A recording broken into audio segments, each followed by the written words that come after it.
नमस्कार, मैं हूं आचार्य विजय शर्मा और एक बार फिर से आप सभी का बहुत बहुत स्वागत करता हूं आपके ही अपने चैनल ज्योतिष ज्ञान में। मित्रों, जैसा कि हम सभी लोग जानते हैं, कल अर्थात 17 अक्टूबर 2020 से शारदीय नवरात्रि का महापर्व प्रारंभ होने जा रहा है।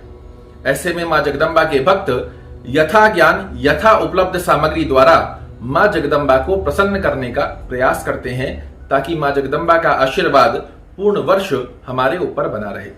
किंतु उसी पूजन से संबंधित आज मैं आपको ऐसी 5 गलतियों से अवगत कराने जा रहा हूं जिनके कारण कहीं ना कहीं मां जगदंबा के जो पूजन हमारे द्वारा की जाती है इसका पूर्ण फल हमें प्राप्त नहीं हो पाता।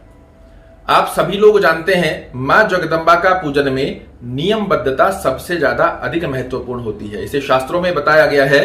मां जगदंबा की स्थापना यदि आप करते हैं तो विशेष रूप से आपको कई बातों का ध्यान रखना होता है।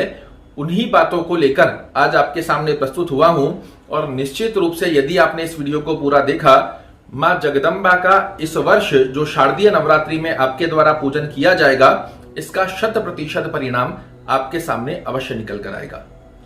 जैसा कि मैंने आपको बताया, शारदीय नवरात्रि हो, चाहे चैत्र नवरात्रि हो, चाहे गुप्त नवरात्रि हो, मां जगदंबा का हम जब भी पूजन करते हैं इसमें शुद्धिकरण का विशेष रूप से ध्यान रखना होता है। शुद्धिकरण के रूप में विशेष रूप से जो ध्यान रखने वाली स्थिति बताई गई है वो है मां जगदंबा का प्रसाद। अक्सर देखा जाता है कि हम नवरात्रि के अंदर बाहर अर्थात बाजार से लाकर जो प्रसाद होता है, बाजार में जो मिठाई मिलती है, उसका प्रसाद मां जगदंबा को अर्पित करते हैं। ऐसा बिल्कुल भी नहीं करना चाहिए क्योंकि ये शुद्धिकरण प्रकरण में नहीं आता है। आप नहीं जानते हैं अमुक व्यक्ति किस व्यक्ति के द्वारा यह प्रसाद बनाया गया है, शुद्धिकरण से बनाया गया है या नहीं बनाया गया है, इसका विशेष रूप से ध्यान रखना चाहिए। ऐसे में मैं आप सभी लोगों को यही कहना चाहूंगा, भोजन स्वरूप के अंदर शुद्धिकरण का अगर विशेष रूप से आपको ध्यान रखना है, आप घर में कुछ भी प्रसाद बनाएं। हलवा बना सकते हैं, पूरी बना सकते हैं, आटे को सेककर पंजीरी का भी प्रसाद लगा सकते हैं मां जगदंबा को। जरूरी नहीं है 56 भोग लगाने हैं। प्रसाद सात्विक होना चाहिए। जो घर में हमारे रोटी सब्जी प्रसाद बनता है उसको भी मां जगदंबा के चरणों में अर्पण करेंगे। उन्हें भी पूर्ण श्रद्धा भाव से मां स्वीकार करती है। किंतु शुद्धिकरण का अगर हम ध्यान नहीं रखते हैं तो 56 भोग भी यदि आपने मां जगदंबा के सामने अर्पित किए, वो स्थिति भी स्वीकार अवस्था में नहीं होती है। कहीं ना कहीं इसके अंदर शुद्धिकरण की कमी होती है और उसी कारण मां जगदंबा का आशीर्वाद हमें प्राप्त नहीं हो पाता है। दूसरी स्थिति जिसे शास्त्र मत अनुसार विशेष रूप से निषेध्य बताया गया है मां जगदंबा के चरणों में, वो होती है मित्रों अगरबत्ती का नवरात्रि में प्रयोजन करना। क्यों होता है उसे भी मैं आपको बता देता हूं। सर्वप्रथम आपको सभी को लोगों को पता है, अगरबत्ती जो बनती है वो बांस की डंडी पर बनती है। बांस के ऊपर जो मसाला होता है उसे लगाया जाता है और आप सभी लोगों को भली भांति पता है बांस को कब जलाया जाता है, हम सभी लोगों को पता है। ऐसे में बांस को पूजा में जलाना बिल्कुल निषिद्ध होता है और इसी कारण हमें पूर्ण फल प्राप्ति की जगह कहीं ना कहीं उस फल के अंदर कमी देखने को मिलती है। तो अगरबत्ती का प्रयोजन नवरात्रि पूजन में आपको विशेष रूप से नहीं करना चाहिए। वैसे भी अगरबत्ती का प्रयोजन नहीं करना चाहिए। अगर आप नवरात्रि पूजन कर रहे हैं या सामान्य कोई भी पूजन कर रहे हैं, उसमें आप धूप बत्ती जला सकते हैं। जो स्टिक वाली बत्ती आती है जिसमें बांस नहीं होता, उस बत्ती का प्रयोजन करें। धूप बत्ती जला सकते हैं, ये सबसे सर्वशुद्ध होती है और उसमें भी यदि गूगल की धूप आपको संभवत हो सकती है, निसंकोच आपको वही जलानी चाहिए। अगरबत्ती का प्रयोजन नहीं करना चाहिए। तीसरी स्थिति जिसे शास्त्र मान्यता अनुसार हमारे द्वारा अनजानवश किया जाता है, वह होती है मित्रों ज्वारों को स्थापित करना। मां जगदंबा के भक्त पूर्ण श्रद्धा भाव से जगदंबा के ज्वारे अर्थात जिसे कई लोग खेती भी कहते हैं, उसे उगा तो देते हैं।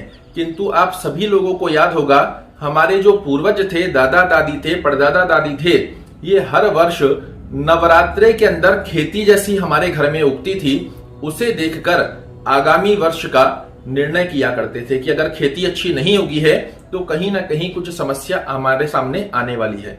खेती घनी भनी उगी है तो निश्चित रूप से आगामी वर्ष हमारे लिए पूर्ण रूप से पक्षकारी रहेगा। ऐसे में हमारी ही गलती की वजह से कहीं ना कहीं खेती सही से नहीं उग पाती है, उसके लिए सदैव कभी भी आपको प्याले के अंदर, पराती के अंदर खेती नहीं उगानी चाहिए। मां जगदंबा को जहां पर भी आप विराजमान कर रहे हैं वहां मिट्टी की एक चौकी लगाएं। अच्छी सी 1.5-2 किलो की मिट्टी साफ सुथरी लेकर उसमें अच्छी मात्रा के अंदर तकरीबन 200-250 ग्राम जौ निकालकर अच्छे से चौकी बनाएं, उस पे कलश स्थापना करें। सुबह शाम थोड़ा थोड़ा सा जल का प्रोक्षण करें। जो कलश स्थापित आपने किया है उसके अंदर जल परिपूरित करते रहें। श्रीफल रखकर उसके ऊपर माला प्रसाद पुष्प का ध्यान करते रहें और उस कलश के सामने ही दीपक भी प्रज्वलित करें। फिर देखिएगा नवरात्रि के अंदर कितनी हरी और भरी खेती आपके मां जगदंबा की नवरात्रि में अवश्य उत्पन्न होगी। इसमें किसी प्रकार का संकोच नहीं होता है, किंतु हमारे द्वारा गलती ये की जाती है, एक छोटे से प्याले के अंदर थोड़ी सी मिट्टी लेकर सूक्ष्म मात्रा के अंदर जौ डाल दिए जाते हैं और उसके अंदर जल परिपूरित कर दिया जाता है। ज्वारे सही ढंग से नहीं उग पाते हैं और फिर मन में शंका होती है। तो ऐसा हमको बिल्कुल भी नहीं करना चाहिए। यदि आपके पास अच्छी खासी मात्रा में कुछ मात्रा में जगह बनी हुई है अपने पूजा स्थान के ऊपर, तो वहां एक मिट्टी की चौकी लगाकर घट स्थापना करें। चौथी स्थिति जो अक्सर हमारे द्वारा अनजानवश में गलती की जाती है, उसका सबसे विशेष प्रमुख योग है मित्रों स्टील के बर्तन। जी हां, आपके घर में जो स्टील के बर्तन होते हैं इनका नवरात्रि पूजन में बिल्कुल भी प्रयोजन नहीं बनाना चाहिए। यह शास्त्रमत अनुसार निषेध्य बताया गया है। अब आपके मन में प्रश्न आएगा कि फिर क्या करना चाहिए, तो यहां मैं आपको बताना चाहूंगा पीतल, तांबा या चांदी के बर्तन यदि आपके घर में हैं तो निसंकोच आप इनको पूजन के अंदर ले सकते हैं। अब फिर एक प्रश्न बनता है कि हर घर में पीतल, तांबे और चांदी के बर्तन हो, ऐसा भी संभव नहीं होता, किंतु ये एक बहुत आसान सा शब्द है। हर किसी के घर में एक पीतल या तांबे का लोटा अवश्य मिल जाता है। अगर नहीं भी मिलता है तो इसे आप खरीद कर ला सकते हैं। और बाकी स्थितियों के अंदर जो पत्तल होती है, पत्तों से बनी पत्तल होती है, उसके अंदर आप मां जगदंबा की पूजन का सामग्री रख सकते हैं। अगर स्टील के बर्तन आपके घर में हैं तो स्टील का प्रयोजन ना करें।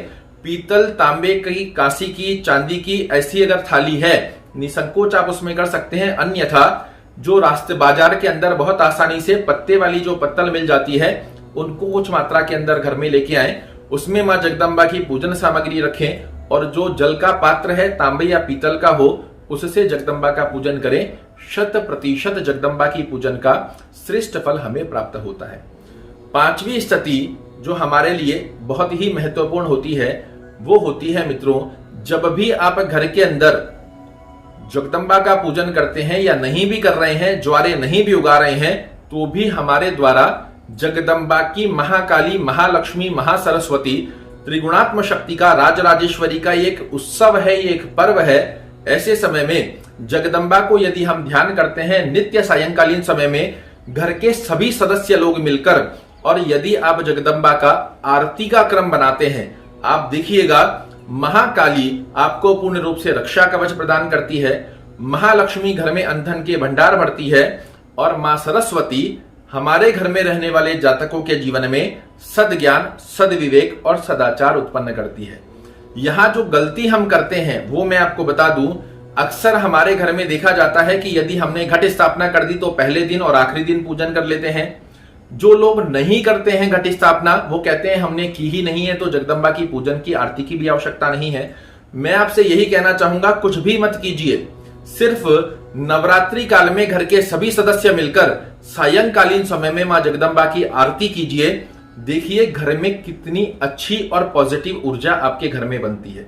निश्चित रूप से मां जगदंबा का पूर्ण रूप से आपको आशीर्वाद मिलता है और त्रिगुणात्म शक्ति का, राजराजेश्वरी का वास उस घर में अवश्य होता है जिस घर के अंदर नवरात्रि में घट स्थापना हो, मां जगदंबा का पूजन हो। नहीं ये दोनों स्थितियां भी होती है तो सायंकालीन समय में घर के सभी सदस्य मिलकर यदि मां जगदंबा की आरती करते हैं, बहुत ही अद्भुत और सर्वश्रेष्ठ लाभ देखने को मिलते हैं। आशा करता हूं मेरे द्वारा दी गई ये जानकारी आपको पसंद आएगी। अगर पसंद आए तो वीडियो को लाइक कीजिएगा, शेयर कीजिएगा और चैनल को सब्सक्राइब कीजिएगा। कल ऐसी ही एक और रोचक जानकारी के साथ आपके सामने प्रस्तुत होऊंगा।